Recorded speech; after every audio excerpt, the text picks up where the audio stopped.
Let's do this. The Cult of Hockey podcast by the faithful and for the faithful. I'm David Staples of the Edmonton Journal, and I'm here today with Bruce McCurdy. Hey, Bruce. Hey, David. How you doing? Good. A little bit of a late night tonight. I was coaching a hockey practice, so here we are. Kurt's already posted the game grades, I'm guessing. Mm-hmm. Oh, yeah. Close to it, yeah. Yeah. Alrighty, we'll add this in shortly. It was a 3-2 overtime loss, Edmonton Oilers to the Buffalo Sabres. A not such a terrible game from the Oilers. It was funny because I was online afterwards. I hadn't seen the game. I saw the game after everybody else because they came to it late. And man, people were complaining about the Oilers. They were just on and on and on. And I thought, oh, that must have been kind of a wretched effort. But it was the grade A scoring chances, Bruce, and I think this is accurate. I mean, you're going to go over it tomorrow to check your work, as you always do, and we always have someone to check in our scoring chats work. 14 grade A chances to 6 for the Sabres. The Oilers were 14 for the Oilers to 6 for the Sabres. Yeah, 14 for the Oilers, 6 for the Sabres. The Oilers were kind of all over the Sabres, especially as the game went along, and could have easily won this game, but there was a series of massive gaffes in overtime, I think, in that particular sequence of hideous pain. The overtime goal against was a thing of ugliness from an Oilers fan perspective. But the rest of the game, I didn't mind the Oilers that game. The top line wasn't particularly sharp, but the rest of the team played pretty well. And we're going to go through some of this in our 2 good things, 2 bad things, and 2 numbers podcast. All right. Your good thing, Bruce.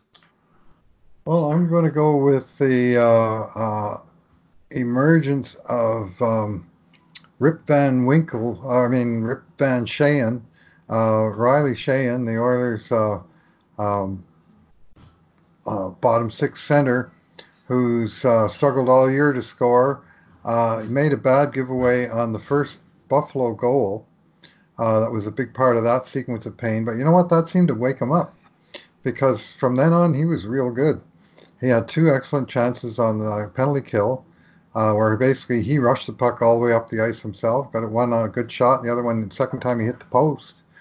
And then he had, of course, the second period breakaway, where he took a real nice pass from Joachim Nygaard, went in alone and did the Mark Messier deke on Linus Ullmark. I always hear Linus Ullmark every time I hear that guy's name. And he did this quick backhand, and when the guy was opening up, he slipped it in through the 5-hole to make it 2-1, and to give the Oilers a breath of life at that point, because they were really skating in sand for a while around then. And he had one more good chance, and he was, I thought, strong on the penalty kill. You know, he 9 and 7 in the face-off circle. He led the team with 4 shots on net. Like, that's above and beyond what you expect from Riley Shayen.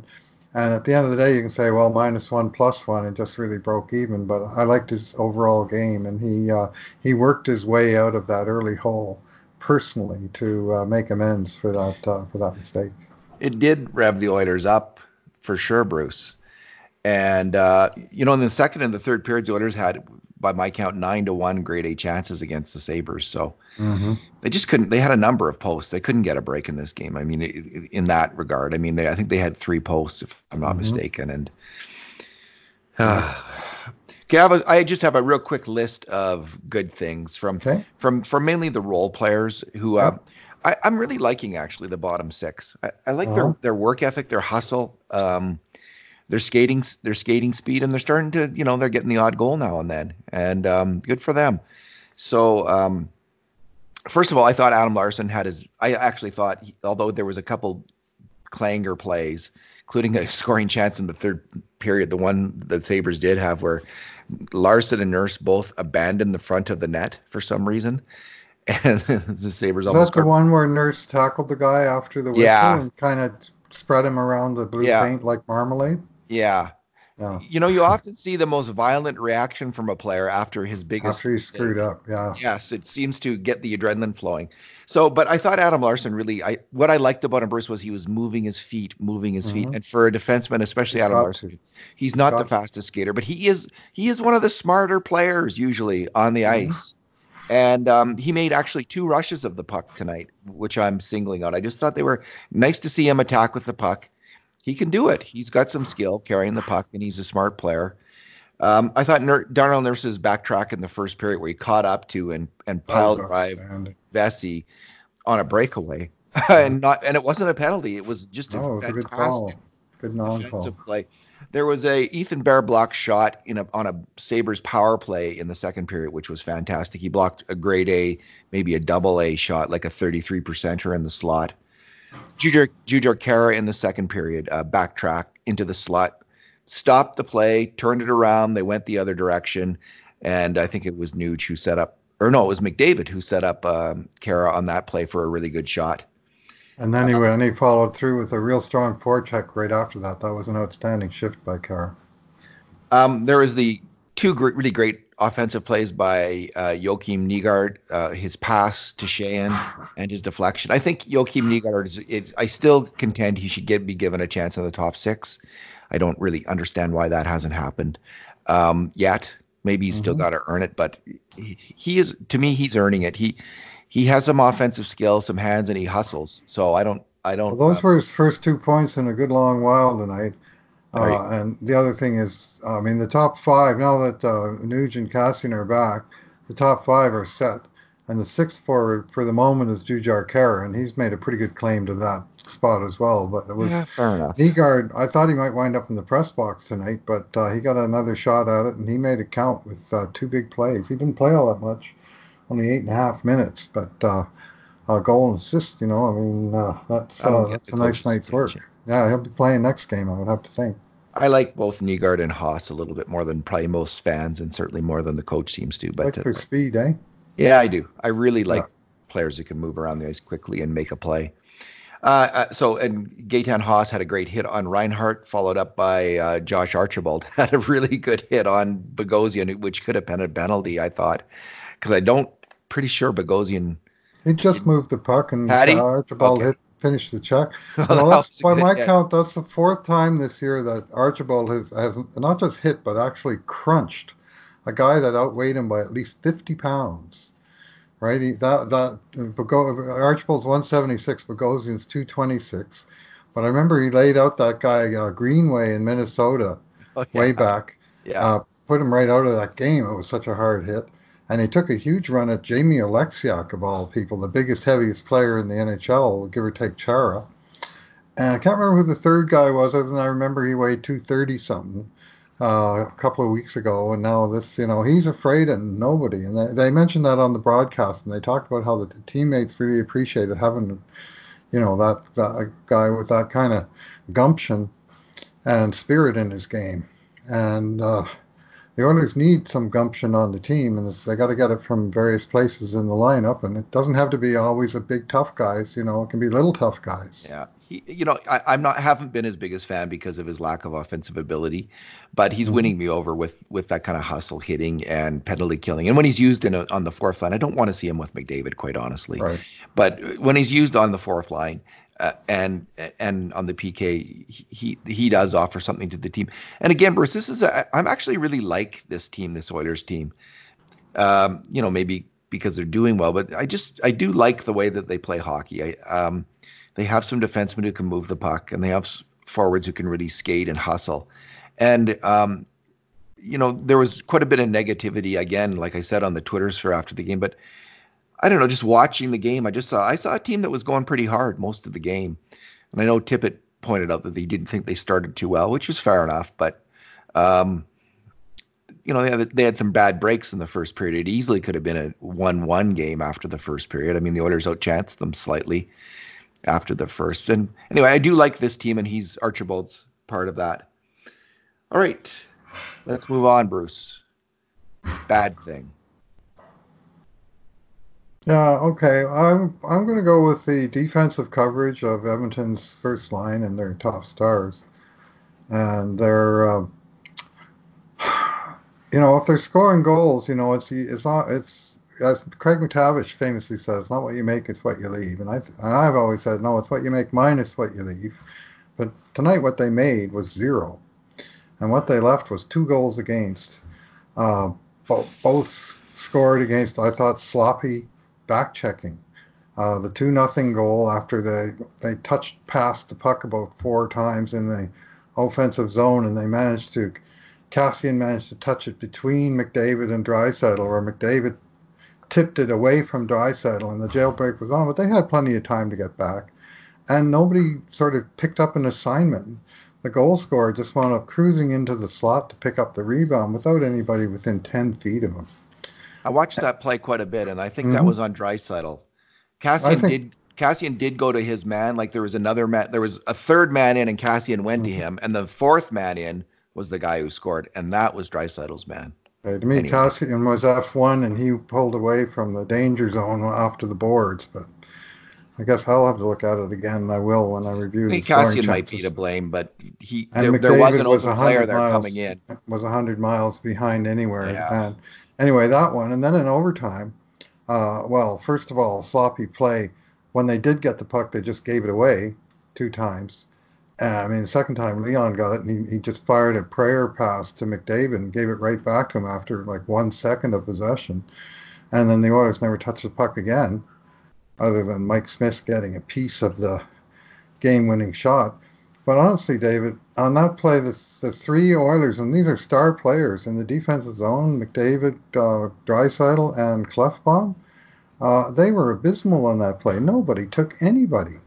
it was Clefbaum brutal. was above the goal scorer, and Draisaitl got beat by Eichel, I guess. I mean, you're going to get beat once in a while, but nobody covered anybody.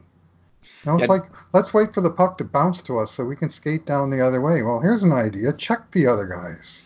and Bruce, I thought McDavid was actually of the three the most negligent. I mean, that was his man who scored, Mm-hmm. and McDavid just he did this kind of weird forward instead of stopping on the puck and Mm-hmm. covering his man. He did this kind of swoop forward.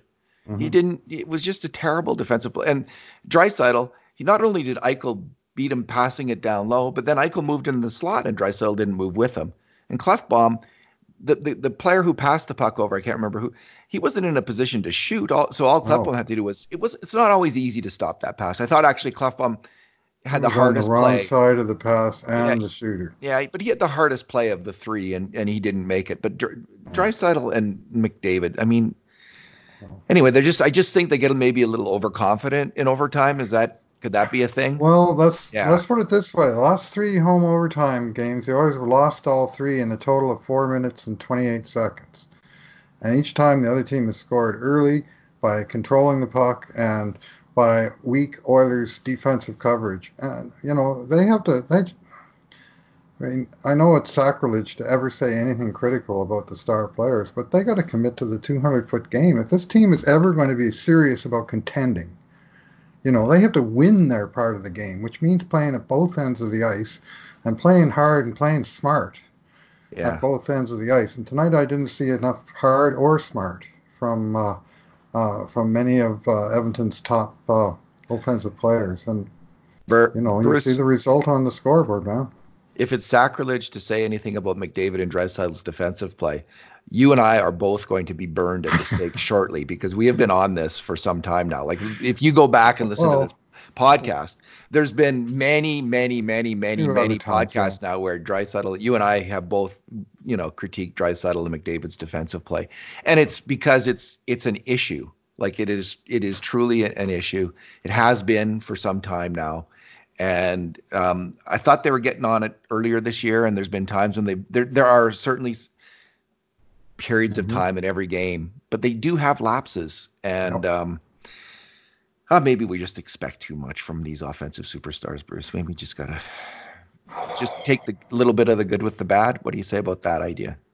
Well, Is that too kind, too my forgiving? you look at the plus minus tonight, and you got -2 for Draisaitl, Clefbaum, and McDavid. So the overtime goal plus one other goal each, and nothing to offset that.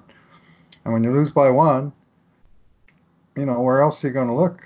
I'm I mean, totally with you. They deserve the I mean, criticism. there are other things, but I mean, these are highly paid players, and they're paid to perform and not just score points, but win games.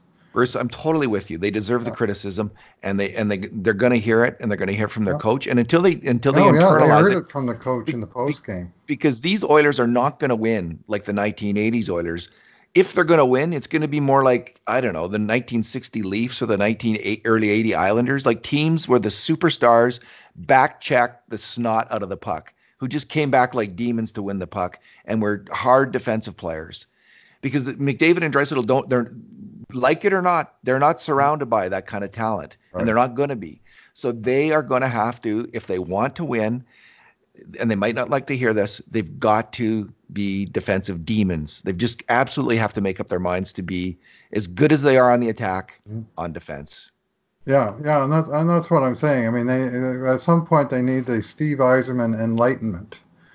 You know that to win in this league, you have to excel in all Did you get aspects of that the from game in Bowman? all parts of the ice. Did you Hmm? get that from Scotty Bowman, or was it just more Oh, organic? yeah, All those a 90s. decade of losing, Yeah, yeah. I not mean, it making Team was Canada. He was the Taylor Hall of his era, right? He didn't make Taylor Team for a while. Canada Yeah, I mean, for he a was long thought time, of even as though a, he's a a top great scorer. offensive guy that was just not that committed of a two-way player. And then he had um, his path to enlightenment at some point because he turned into a very good defensive player who frankly may have been overrated for how good defensively he was, but he was good. Like he really did rein in uh, his focus in the defensive zone as well. Some of it's maturity, and these guys are still getting there, and they know the orders. They know the orders have popcorn offense, and they need them to score. But the best way to score is to have the puck, and the best way to get the puck is to take it off the other team. Yeah. Hey, by the way, I'm reading that. I'm listening to the audiobook of Scotty Bowman. Oh yeah, It's fantastic. Ken Dryden's yeah. book on Scotty Bowman. Ken Dryden is such a great hockey writer. Mm-hmm. He wrote one of the top two or three hockey books of all time, The Game. If you haven't read it, Right. it's just Oh, I fantastic. have. And this book is fantastic. Mm-hmm. Yeah, I haven't read it. Okay, my bad thing is uh, the Oilers had a number of really wide open looks right in front of the net, and they didn't shoot. So when I finally started counting this, I could recall it was after Riley Sheahan had missed and passed up on a wide open shot, but James Neal passed up on a point blank wide open shot, and Joel Persson had a good chance to shoot from the slot. And if I'm recalling correctly, I think McDavid and Draisaitl, like Well, that two there was nothing plays in the goal, Cassian was trying to do this fancy touch passes, and I mean, sometimes you just got to fire away and drive the net for the rebound and the screen and the scramble and try and make something happen. And sometimes that first shot will go in, and sometimes you'll get an ugly goal on the second one. But when you're making two back passes in a row and all three of your forwards get caught up ice, that's not only a passed up scoring chance, it's a chance the other way. well, look at the two Buffalo goals and Nygaard's goal. I mean, they're all greasy goals, right? They're just fluky kind of hit a stick, Go to the net, tip it go out to of the net, midair. All three deflect. of them were midair tips. Yeah. One caused the rebound, the other two went straight in. Yep. So that's my bad thing was there seemed to be an absence of shooting when there could be shooting. What is your number? My number is three, and three is the number of home games I've played so far in this current homestand against three teams that all missed the playoffs last year. Uh, and they out of the three games, I got 3 points, and they kind of wasted chances for the other three, and they just can't can't seem to put it together on their home ice. Dave. The other number three is that's how many times they've won in their last 10 home games. Three A wins, 7 losses, three Bettman points as well if you want to include that, but losses all the same. And I just wrote the other day about Edmonton's inability to ever take sort of serious command of their home ice. Like, this is our ice. You guys want to come in here? We're going to beat you. And there's just, I don't know where that is. They play better on the road than they do at home. And it's been the case for a while. That's very frustrating to me as a former season ticket holder. I mean, those are the games your fans go to see you play in person. To go home disappointed time and again it's not good for business, man. Yeah, this game obviously left a sour taste in Mm. people's mouth. Um, Nonetheless, Bruce, the Oilers are sixth in the NHL right now with 40 points in 32 games. So I think I mentioned this last podcast that last year's team, which crumbled at about now because of the loss of Two Oscar injuries in Klefbom game and Chris 31. Russell. A lot of people leave out the losing Chris Russell part because they don't like him, but they also lost Chris Russell, who's a hell of a They steady player. lost two regular D men in the same game, and the fact that they lost Clefbaum probably hurt more, but losing Russell, who was a guy who would have been asked to step up and play more and do more in Clefbaum's absence, and suddenly without him too, was a real kick It in the junk for truly was. So last year after 32 games, that Oilers team had 17 wins. After 32 games, this Oilers team has 18 wins. So that's a bit of a sobering comparison, right? Like things can go bad. Mhm. I don't think that's going to happen. And I just wanted to highlight, if you look at the last time the Oilers made the playoffs, 2016-17, after 32 games, that team had 15 wins after 32 games, 15 wins, 17 losses. Now they had picked up 5 points in overtime losses, Right. but they had 15 wins and 17 losses, that 2016-17 team, which Yeah, they really eventually, picked it up down the stretch that time. yeah, they did.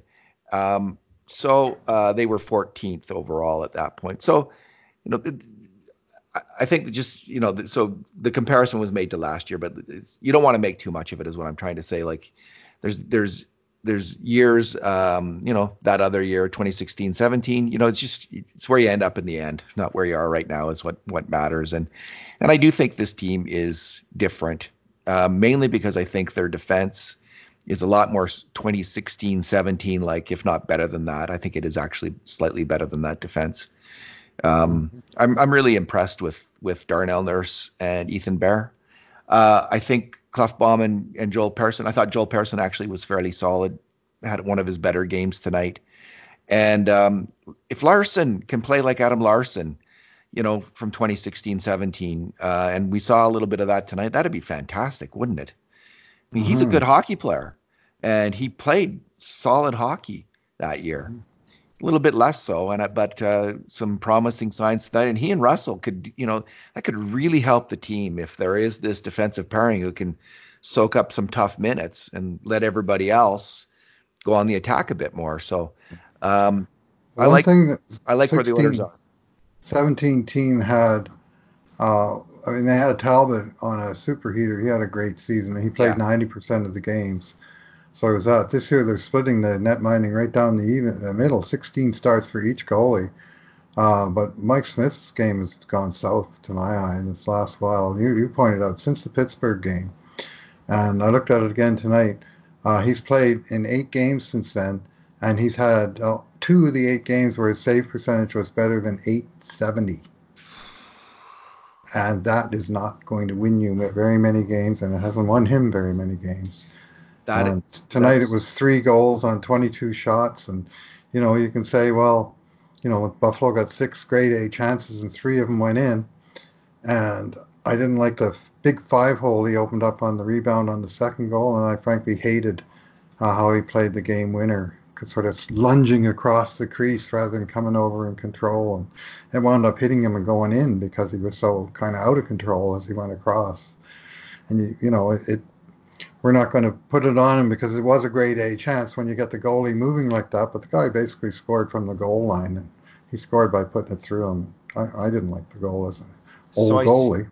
I see Bakersfield won again Oh yeah, on the weekend, 3-1 on I think it was Saturday.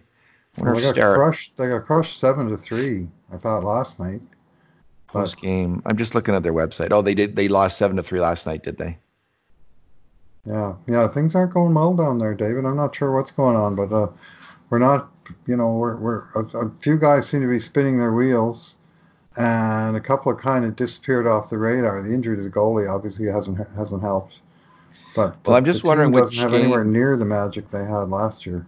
The Mind you, it reason took I'm them a while last year to Oh get yeah, going too. they lost 7-3. Let's just see if who played in that game. If I can find out really quickly because there is some hope that Shane Starrett, like if Mike Smith fell off the edge of the earth here. I don't think Uh, it was Starrett. I think he missed the game, and they had They had Skinner and Wells. I don't know how they split the game, but Starrett didn't dress from what I was reading in a comments Uh-oh. section somewhere. And this after coming back and playing well and winning a game, and then a week later, now he's not dressing again, so it makes you a little bit worried about his long-term health. Have a hip injury or something, and those core body injuries for goalies are murder. Oh, that's not good news. Let me see. Mm. Did he play the game before? Starrett, he played the game Yeah, he played in a before 3-1 game that they won, and he let and in just apparently he one was good. goal. Yeah, Yeah. Well, maybe they just thought, let's not even dress him. We got the two goalies here. Let's just give him the night off and he only he can played sit one and game rest. all week. I mean, Well, but it seemed wasn't a back-to-back games. no, I don't think they play again until like Tuesday or Wednesday now. No, didn't they play Saturday and Sunday? Like, so maybe they just thought, let's play the other goalie. They played Saturday. I know that Yeah, Saturday afternoon. And then if they played Sunday, they I- lost 7-3 on Saturday, oh, and I looked at the schedule, and I don't think they played again I'm screwing up here. until a while. Yeah, they didn't play today. Tomorrow they play again No, they on. played the Saturday. Okay, I'm getting it wrong here. All right, sorry, Bruce. Sorry, Yeah, sorry, that's fine. listeners. I'm looking back to the teddy bear toss game. You're right, Bruce. We'll forgive you. That's a They whole play in San that's a whole week Jose ago. on Oh, I on see. Wednesday. So Oh yeah, he basically, it's must be 10 hurt days again. with one game, and if he didn't even dress for that one game, and it's not Yeah. because they're arresting him, because So he much wasn't for my available to hope for play. him being the answer if Yeah, Smith yeah. is. Well, Smith is, I mean, honestly, reminding me of Jonas Gustafsson at Yikes. this point in time. And I mean, Jonas Gustafsson, he was like 878 or something. His one half season that he played in Edmonton before they sent him down halfway through the year. And as you yourself said a few podcasts ago, that 850, 870 is not NHL goaltending, and you won't survive in the league at that level for long. No, they won't put up with it, and Well, so they're and going this to is eight have. games now at 865 or somewhere right in that range as a So they average. don't have a guy from the HL they can call up because they can't call up Skinner and Wells. They're just not. Not to play. And no, and And so you don't want to play Koskinen in the next 50 games that and they you don't got. want to have to get forced in one of those freaking Oh, what was his Al Montoya situations where they got a goalie that was no good. I mean, and maybe Koskinen. someone will get waived, and they can fall into get lucky and I fall think and they're have. I think the two they got, they're basically locked in. I think you're But right, Bruce. I'd like Yeah. to see them go, on a weekly basis, two for Koskinen and one for Smith, and rather than this splitting things right down the middle. I would have played And Koskinen again tonight. Like honestly, like I was hoping to uh, see that, and I didn't know what I knew Smith would get this game, and I'm pretty well. We'll see what happens Tuesday, but Oh, do you think they'll play him again? oh well. With Probably. Tippett, honestly, I don't know. Like he likes Smith, but he's got to be seeing what's happening out there, which is Yeah. Well, I can feel a always. blog post coming on here. Mhm. Time to go with roll with Koskinen. I mean, everyone's been saying that. It's not. This isn't exactly news. Everyone's been saying this for weeks now, right? Like, can we play Koskinen a bit more, please? Like, please, pretty please. So, So anyway, well, this week we had two teams roll into town here: Ottawa on Tuesday or Wednesday, Buffalo on uh, Sunday. Both of them were on the tail end of a Western Canadian road trip that they hadn't won a single game until their last game in Edmonton. Both of them played in Vancouver the day before, then came to Edmonton. Then both of them came in here and waltzed out with 2 points. Like, let's roll out the red carpet again. Like, I don't think unlike the Ottawa game, I don't think they gave and this it one. was goaltending both. Well, I'm not saying But it was yeah, goaltending tonight. It was weird bounces tonight. Olmark had a better game than Mike Smith He did. That's true. But then Koskinen really did stink out the joint against against Ottawa. Ottawa. Yeah. I So mean, and 3 home games against 3 out of playoff teams, and the Oilers scored two goals. yeah. And 4 of the 6 on the power play. It's like even strength. They're very a minimal threat to score right now. All right. Let's leave it there, Bruce. Thanks for Yeah. talking tonight. Well, yeah. Let's leave it on that optimistic note, shall we? Thanks for listening, everyone. There will be better nights ahead. Oh, I think so too. And in the meantime, and in between times, this has been another edition of the Cult of Hockey podcast.